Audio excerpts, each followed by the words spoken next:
Happy Wednesday. I thank you so much for joining me today. The day before a holiday, I have been in study and I have been in the book of Chronicles. Second Chronicles has about 33 chapters, I believe.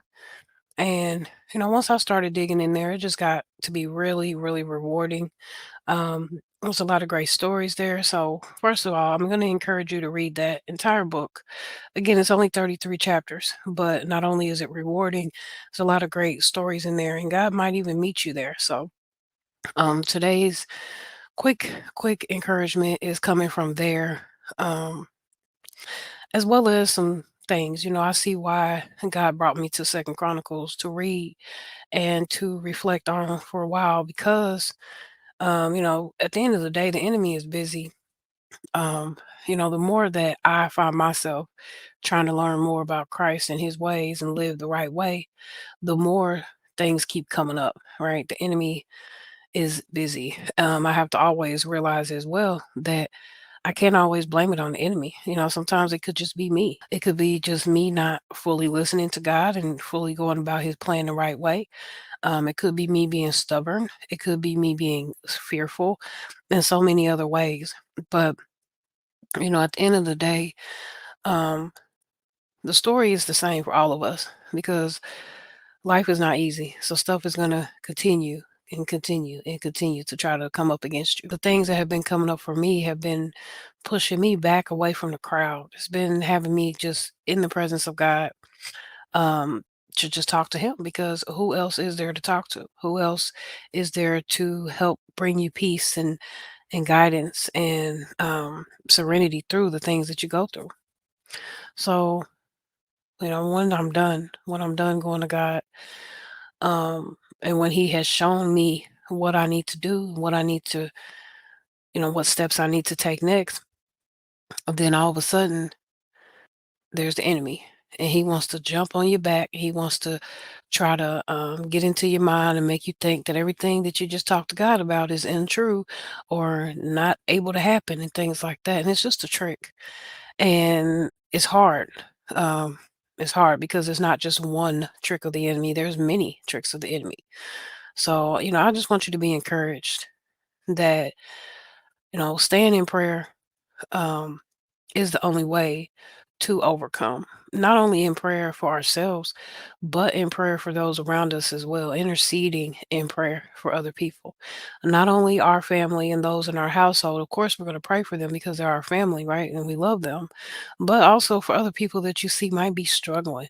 Maybe they're hurting. Maybe they're, going through things in life and they're just not coming to Christ. And, maybe you just want to pray that God meet them where they are and bring them in.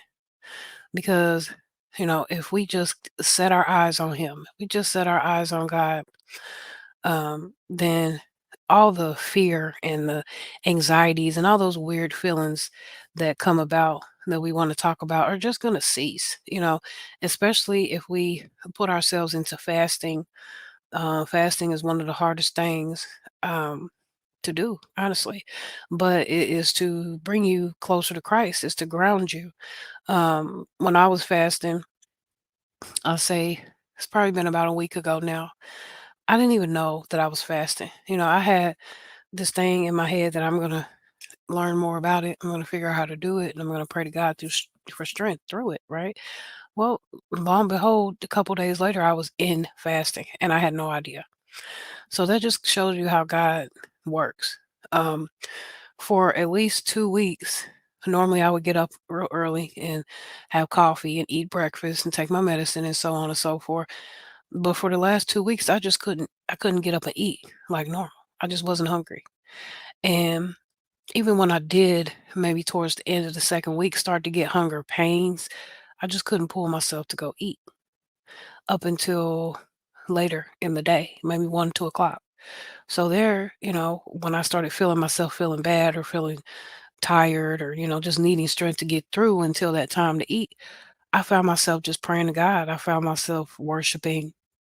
Um, I had to really get into the presence of God. He really pushed me into his presence. He really emptied me out. I was really just at the foot of God. And I'm just like, not because I'm hungry, right? Physically, as far as food, but because I was hungry mentally. I felt like um, eating and drinking was a distraction. And I knew that if I couldn't handle what was going on, in my life, then I couldn't handle anything else that God was going to try to bring and test me with, right? He's going to test us in order to push us into the next atmosphere where we need to be. But I couldn't endure that until I was in fasting and real fasting. So I just thank God for that because there's been many times that I've thought about it, I've heard about it, I've even read about it, but I never actually took the steps to do it. It's rewarding. And um, when you do things like this for yourself, they're going to keep happening. For instance, if you feel a little bit shaky, a little bit anxious or fearful, rocky or whatever because of what might be happening, you're immediately going to know that, your gratification is not coming from yourself, even it's coming from God, that He's going to help get us through it. So when it comes down to it, just lift up the name of the Lord. Help. Please, God, help. Help give me strength. Help clear my mind. Help get me back on the right track. Help with guidance, God. All right. And not only help me, but help those around me as well, because we're all struggling. This is not a personal thing. This is all of us needing to be into the presence of the Lord. And I want you to be encouraged to just stay there and don't leave until that help comes. And it doesn't have to be financial. It doesn't have to be emotional. Most of the time I'm just praying for patience because I have a busy 4-year-old and you never know what you're going to get with her. So I just thank God for transformation. I thank Him for opening doors. Not only me, for you. Get into the presence of the Lord. Get into His presence and don't leave. Um, don't come out until you feel better. And, sometimes it could take a while. Don't feel um don't feel guilty making yourself feel guilty about possibly not being able to be there for your friends or doing certain things for your family or just doing things the way that you would normally do them, because when you get into the presence of the Lord, anything else is a distraction. And if we really want help to change our mindsets before anything else will change, we got to get into His presence and stay there. And as you do, you're going to feel His power. And His power is just remarkable. Hmm. We want to just know that the presence of God's Holy Spirit is with us in everything that we do because He's here to help us. So, not only when we're feeling bad and all those negative ways that we said that we could feel, but also when we're feeling great, when we're feeling warm and expectant and ambitious. Um, he's here and He's going to stay. As long as we stay with Him, He's going to stay with us. I encourage you not to take certain things that you might be feeling, certain situations, and talk about them with other people. We don't want to do that. We want to get into the presence of God and just pour it all out to Him. And the more we do that, and the more that we worship and give Him His honor and His glory, the more that we're going to see a transformation. And it's never in the things that you might see come if it happen to be materialistic. It's never that.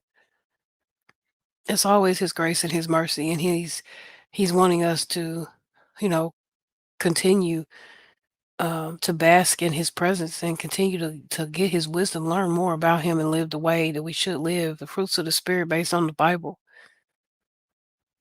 There's more of that, just more and more and more. Have you ever been angry that certain things didn't happen the way you wanted them to happen or as quickly as you wanted them to happen? Have you ever been literally angry at God? I don't know about you, but I have. And I pray that my transparency could bless you. Because at some point, I'm like, what's the point? He doesn't hear me. Because if he heard me, things would have changed by now. Mm-mm. The whole time I had it wrong, it was me. I had to get in proper position. so that he can come and do what needed to be done in my life. But if I wasn't ready, then he wasn't ready. So I pray you be encouraged, and I will see you on the next video. Stay blessed. Bye-bye.